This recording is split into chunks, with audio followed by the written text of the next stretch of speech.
மாற்றிக்கொண்டு இன்றைக்கு நம்மை ஏய்த்து கொண்டிருக்கிறார்கள். இந்த இடஒதுக்கீடு வழங்குகின்ற நேரத்தில் கருணாநிதி அவர்கள் அந்த சட்டமன்றத்திலே தோழர் திருமாவளவன் போன்றவர்கள் எல்லாம் பச்சையாக, வெளிப்படையாக சொல்கிறேன், பச்சையாக துரோகம் இழைத்திருக்கிறார்கள். 44 பேர் அந்த சட்டமன்றத்தில் தனித்தொகுதியில் ஜெயிச்சிருந்த அத்தனை பேரும் துரோகம் இழைத்திருக்கிறார்கள். நான் இந்த கட்சி அந்த கட்சின்னு சொல்லல, எல்லா கட்சியினரும் துரோகம் இழைத்திருக்கிறார்கள். ஏனென்றால் தோழர் வினோத் அவர்கள் சொன்னாரு, அவர் ஆதித்தமிழர் விடுதலை இயக்கம்னு தொடக்கத்தில் தமிழர் தான் நினைச்சிருந்தா, இடையில் இந்த பேரு இவரின் தமிழரா இருப்பாரோ என்ற ஐயம் கூட வந்து தொடர் நான் உங்களை சந்தேகப்பட்டிருக்கேன்னு நான் அவர்கிட்ட கேட்டிருக்கேன்.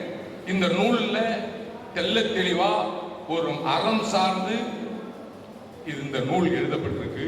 யாருக்கும் கொடுக்க வேணாம்னு சொல்லல, கொடுத்ததில் ஏன் சரி செய்திருக்கிறீர்கள் தான் நம்ம கேட்கிறோம்.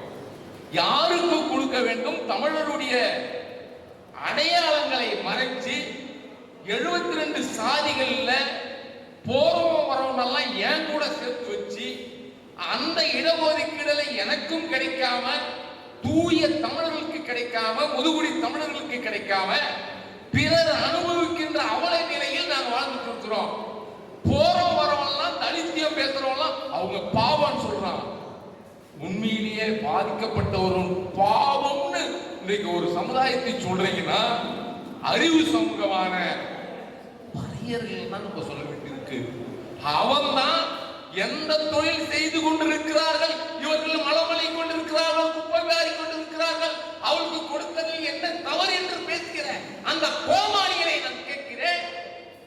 பாறையர்கள் எந்த இடத்தில் வசதியானவர்களும் கோட்டை கட்டி வாழ்ந்து கொண்டிருக்கிறார்கள் தெரியுமா? ஒரு அரசு வேலையில் கூட இல்லை. இடஒதுக்கீடு முழுமையாக கம்மியாக இருக்கிற, குறைந்த சதவீதம் இருக்கிற மக்கள் தொகையில் குறைந்த சதவீதம் இருக்கிற அவர்கள் முழுமையாக காத்துக் கொண்டிருக்கிறார்கள். பெரும்பான்மையா நான் இருக்கிறேன், ஒரு வேலை வாய்ப்பு இல்லை, ஓயே போனோம், ஒரு பறைய இல்லை, ஒரு பல்ல இல்லை.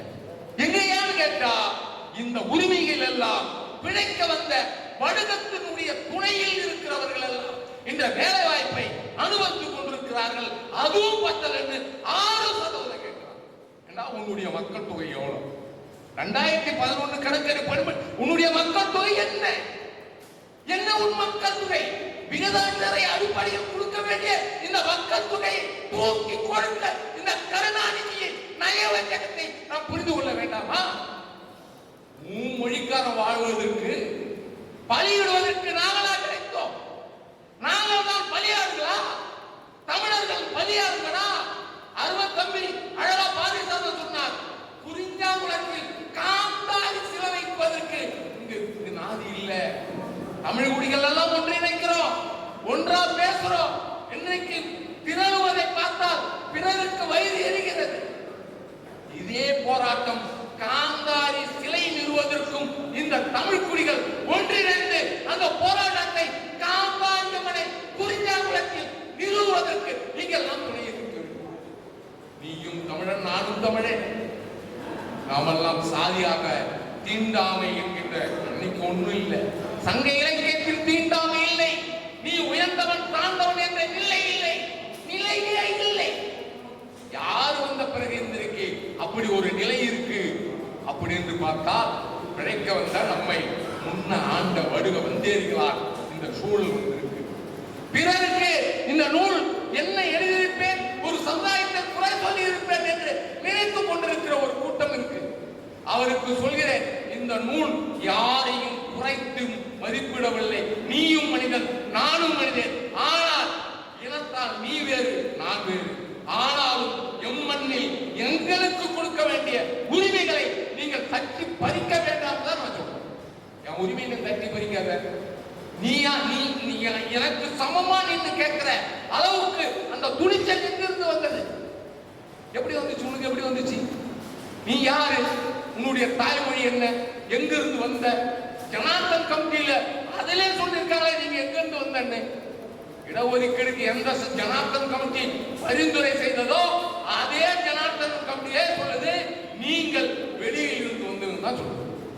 ஒத்துக்கிறீங்களா? ஒத்துக்கிறீங்களா நீங்க? அப்போ மேல கேட்கறீங்களே, நீயும் நானும் ஒன்னா மக்கள் தொகையில், நீயும் நானும் ஒன்னா இனத்தால் நீ பெரும்பான்மையா எனக்கு சமமா கேட்கிற உரிமை எங்கிருந்து வந்தது? அதை இந்த திராவிடம் பேசுகின்ற, இந்த திராவிட மாடல் என்று சொல்கின்ற இந்த அரசு திட்டமிட்டு பறையர்களை பழிவாங்கிக் கொண்டிருக்கிறது. முதுகுடி தமிழர்களை பழிவாங்கிக் கொண்டிருக்கிறது. பொது புத்தியில் இருக்கிறவங்க சொல்வாங்க, நீங்க கோட்டா சாதி தானே. எல்லாரும் கோட்டா சாதி தான், எல்லாரும் கோட்டா சாதி தான். நான் மட்டும் கோட்டா சாதி இல்ல, நீங்களும் கோட்டா சாதி தான் இல்லையா? உங்களுக்கும் இடஒதுக்கீடு இருக்கிற. என்ன செஞ்சிருக்கணும் கருணாநிதி? அன்னைக்கு என்ன செஞ்சிருக்கணும்?